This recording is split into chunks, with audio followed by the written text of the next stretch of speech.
Hello बच्चों, कैसे हैं आप सब। उम्मीद करते हैं आप सब बढ़िया होंगे और आपकी प्रिपरेशन बढ़िया चल रही होगी। तो चलिए आज की वीडियो में स्टार्ट करने वाले हैं पुरानी बुक का एक्सरसाइज 1.5 और according to new book new syllabus exercise 1.4। Question first is there, classify the following numbers as rational और इरेशनल। ठीक है, तो you people already know rational and irrational दोनों के बारे में जानते हैं। जिनको हम पी अपॉन क्यू के फॉर्म में राइट कर सकते हैं वो रेशनल होते हैं, और जो हम जिनको पी अपॉन क्यू के फॉर्म में राइट नहीं कर सकते वो इरेशनल होते हैं। ओके, तो let's see some questions are there. देखिए दो तीन चीज़ें और समझ लीजिए। जो रेशनल इरेशनल का एडिशन होता है वो हमेशा इरेशनल होगा। रेशनल इरेशनल का मल्टीप्लिकेशन होता है वो इरेशनल होगा। ठीक है, तो इन चीज़ों से आपको ये चीज़ें क्लियर हो जाएंगी। अब इसमें आप देखिए 2 is a rational number and √5 is irrational. तो रेशनल और इरेशनल का सब्ट्रैक्शन क्या हो जाएगा? इरेशनल हो जाएगा, इरेशनल हो जाएगा। यहाँ पे देखो, इसको थोड़ा सॉल्व करते हैं। ये 3 + √23 और माइनस √23 ये कैंसिल आउट हो जाएगा 3।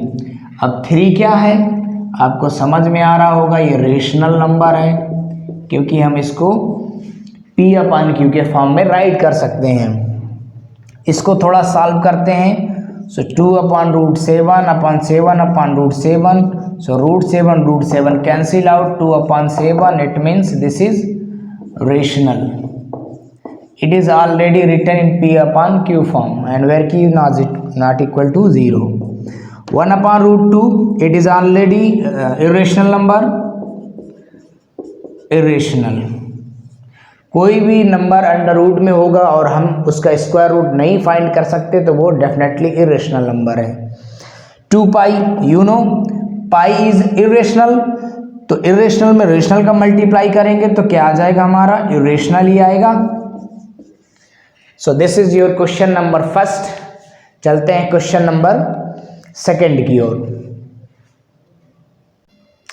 Question number second is there, simplify each of the following expressions. तो very easy to simplify, just multiply and get your answer. Somewhere we will use some identities so easily you can get। so number first solution, 3 + √3 in a bracket, in another bracket 2 + √2, just multiply with 3, 2 + √2, then multiply by √3 with 2 + √2, multiply 3 to the 6 + 3 √2, then 2 √3, then √3 और √2 √6 हो जाएगा। बस इसको right कर दो, √6 + 3 √2 + 2 √3 + 6, that is your answer. Easy, very easy. Second number 3 + √3, 3 - √3, 3 + √3 in a bracket, 3 - √3 in another brackets. So you people know one identity, a + b into a minus b is equal to a square minus b square. We will apply it, or if you don't know identity, just multiply both। अगर आपको identity नहीं मालूम है तो जैसे हमने first number को multiply किया, same you can multiply both numbers. ठीक है, both terms you can multiply and get your answer। So according to this, 3 + √3 and 3 - √3, in place of a 3, in place of b √3, so what you will get? Square of 3 minus square of √3। clear? Now square of 3 9 and square of √3 3, so 9 - 3 6, this is your answer। okay, next number third,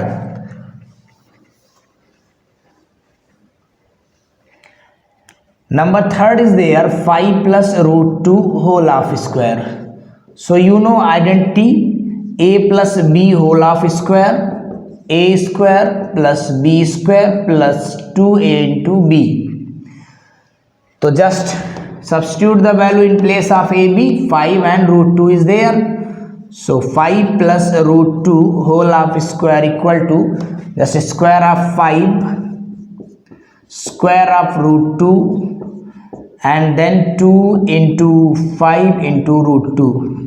Square of 5 25, square of root 2 2 and 5 2s are 10 root 2.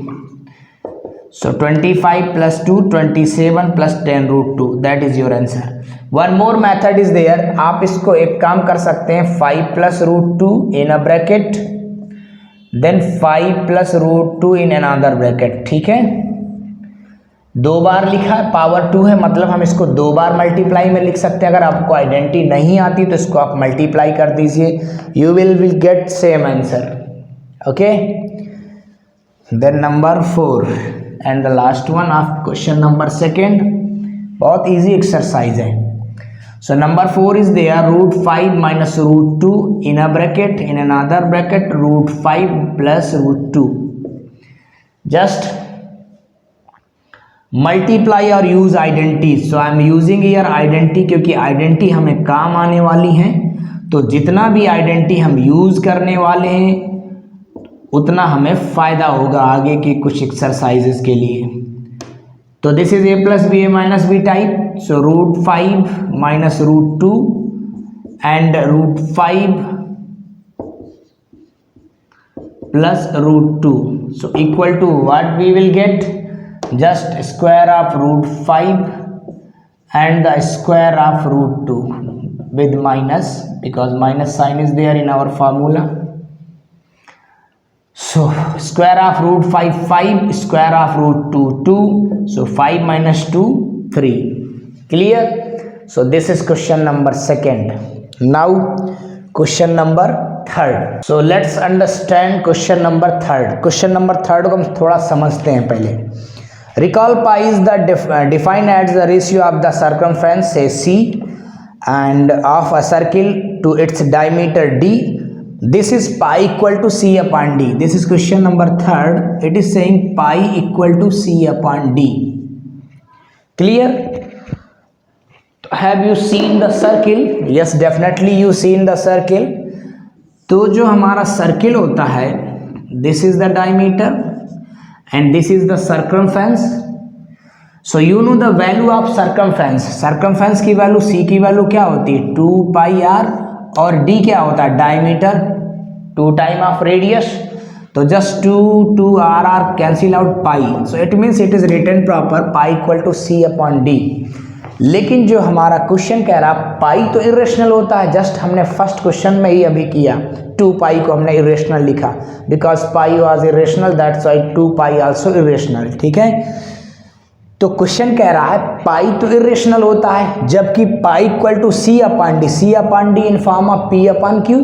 ये p upon q के form में, तो ये rational होना चाहिए. ठीक है, तो you know the value of pi, सबने सुनी होगी पाई की वैल्यू 22/7 होती है ना. The value of pi, mostly of you listen, mostly of you not all of you listen, 22/7 the value of pi, but it is not exact value, not exact value of pi. This is not exact value of pi.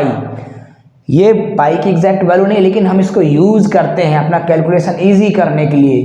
ठीक है, जो पाई की value होती है वो non terminating होती है, उसको हम टर्मिनेट नहीं कर सकते, उसको p अपॉन q के फॉर्म में नहीं लिख सकते. ठीक है, लेकिन ये अप्रॉक्सीमेट वैल्यू होती है पाई की, तो हम अप्रॉक्सीमेट वैल्यू ऑलवेज यूज करते हैं क्वेश्चन सॉल्व करने के लिए. ठीक है, so now your question is saying this seems to contradict the fact that pi is irrational, definitely irrational. How will you resolve the contradiction? तो ये contradiction को कैसे हम कहेंगे कि ये जो पाई है वो इरेशनल है लेकिन यहाँ पे पाई रेशनल दिखा रहा है, तो ये हम इसको कैसे दिखाएंगे कि actually not correct, pi equal to c upon d. So we will write short note, 22/7 is not exact value of pi. पहले तो ये रीजन लिखेंगे कि 22/7 ये एग्जैक्ट वैल्यू पाई की नहीं है. it is an approximate value, it is an approximate value of pi। ठीक है, 22/7 ये एग्जैक्ट वैल्यू नहीं है, ये अप्रॉक्सीमेट वैल्यू है पाई की। ठीक है, pi is a non terminating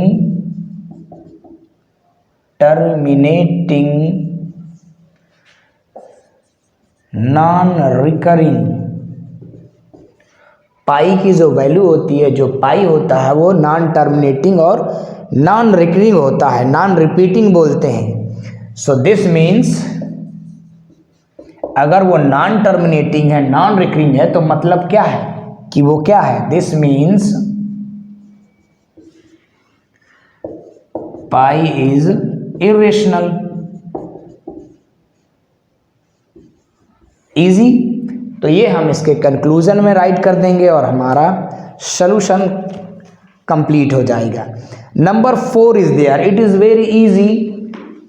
number 4, so we have to represent root 9.3 on number line। Root 9.3 को नंबर लाइन में रिप्रेजेंट करते हैं। तो मैं आपको बताता हूं कि अगर 10.1, 4.3, 6.3, 8.4 इनमें से किसी नंबर को भी रिप्रेजेंट करना हो तो हम ऐसे ही रिप्रेजेंट करेंगे। क्लियर? ऐसे कोई भी नंबर को रिप्रेजेंट करना है तो सबके लिए एक सेम मेथड है। ठीक है, we have to draw line. पहले हम इसको ड्रा करते हैं और बाकी आप खुद से ड्रा कर लीजिएगा। हम एक लाइन ड्रा करते हैं 9.3 की। 9.3 की एक लाइन ड्रा किया हमने, सेंटीमीटर में कर लो। 9.3 सेंटीमीटर की हमने एक लाइन ड्रा की। क्लियर? पहला स्टेप, इसको पॉइंट दे देंगे हम ए और बी। दूसरा स्टेप, यहां से हम 1 सेंटीमीटर इस लाइन को और इंक्रीज कर देंगे, 1 सेंटीमीटर।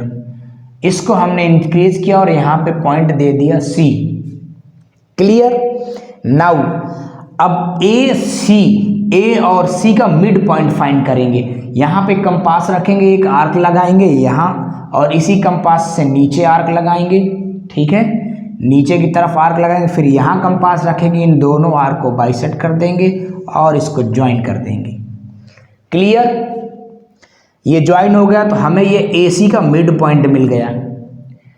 अब इसको ले लो O, AO या OC रेडियस ले लेंगे, मतलब कंपास यहां पे रखेंगे और पेंसिल की नोक यहां रखेंगे। एक हम हाफ सर्किल ड्रा कर देंगे A to C में। हाथ से बना रहा हूं, थोड़ा सा टेढ़ा मेढ़ा बने तो यू कैन एडजस्ट। आप जब बनाओगे तो क्लियर बनेगा। Okay okay. अब हमने आर्क ड्रा कर दिया A to C। अब यहां पे पॉइंट B पे हमें 90 डिग्री का एंगल कंस्ट्रक्ट करना है। या तो आप प्रोटेक्टर रख दीजिए यहाँ पे। ले कहाँ तक जाना है? जहाँ तक हमारे इस हाफ आर्क में टच कर ले, यहाँ तक। इसके ऊपर आप ले जा सकते हैं, लेकिन हमारे जो मतलब का है वो यहीं तक है। Is that clear? अब यहाँ पे एक पॉइंट डाल देते हैं, ABCD डाल दिया हमने। ठीक, अब हमें क्या करना है? B से D का आर्क लेना है। यहाँ कंपास की नोक रखेंगे, यहाँ पेंसिल की नोक, और इसको हम अब इस लाइन को हम जितना मन चाहे बढ़ा सकते हैं। ठीक है, उसमें हमें कोई प्रॉब्लम नहीं। अब B और D की रेडियस लेंगे और एक आर्क यहाँ से ड्रा कर देंगे। क्लियर? ये जो पॉइंट आएगा D होगा, इसको E डाल लो ये, तो जो B होगा उसकी वैल्यू होगी रूट 9.3। आप इसको मेजर कर लेंगे, ये एग्जैक्ट 9.3 आएगी। ठीक है, तो इजी था, बहुत इजी है इसको ड्रा करना, और ये बाकी के भी आप सेम वे में ड्रा कर सकते हैं। Okay, next question. Next question is saying rationalise the denominator of the following. हमको इनके डिनोमिनेटर को रेशनलाइज करना है। ये मे बी आपने 8th में पढ़े हो या ना पढ़े हो, लेकिन है बहुत इजी रेशनलाइज करना। देखिए, आप एनसीईआरटी के क्वेश्चन तो सॉल्व करिए, प्रैक्टिस आप आरएस अग्रवाल से करिए, क्योंकि आपको उसमें डिफरेंट टाइप के बहुत सारे क्वेश्चन मिल जाते हैं प्रैक्टिस करने के लिए। आपकी एनसीईआरटी में क्वेश्चन ज़्यादा नहीं है, ठीक है। अभी देखिए ये एक्सरसाइज ख़त्म होने वाली है, 10 to 15 मिनट में एक्सरसाइज ख़त्म हो जाती है, ठीक है। तो आरएस अग्रवाल से प्रैक्टिस करिए, इसको सॉल्व करिए एनसीईआरटी को, क्योंकि it is also important, but you have to practise with RS Agarwal.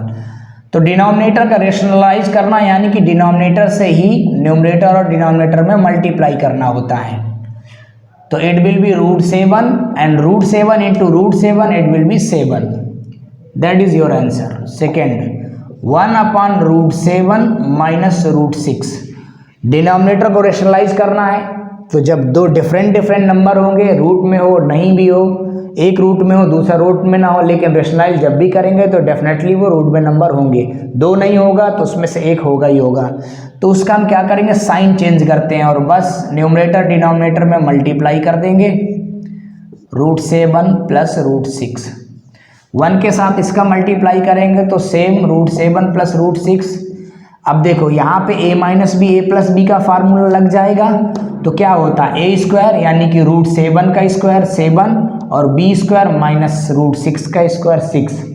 अब जब इसको सॉल्व करेंगे तो क्या मिल जाएगा, √7 प्लस √6, क्योंकि अपान में 7 माइनस 6 1 आएगा, उसकी कोई ज़रूरत नहीं राइट करने की। नेक्स्ट ये है 1/√5 प्लस √2। अब इसमें हमें क्या करना, इसका साइन चेंज करो और न्यूमरेटर डिनोमिनेटर में मल्टीप्लाई करते हैं, √5 माइनस √2। तो इसके 1 के साथ इसका होगा तो √5 माइनस √2। अब a plus B a minus B यहाँ लग रहा है, तो √5 का स्क्वायर 5 और माइनस √2 का स्क्वायर 2। तो 5 माइनस 2 क्या है 3, तो 1/3 को बाहर कर दो, √5 minus √2, that is your answer. Okay, and the last one is there 1/√7 minus 2। तो just change the sign and multiply, √7 plus 2, ठीक है, that is a plus B a minus B also. So √7 plus 2 upon square of √7, 7 square of 2, so 4, and you know the in formula there will be minus, so I written minus √7 plus 2 or 7 minus 4 3. So it is also like that 1/3 √7 plus 2. So this is question number 5.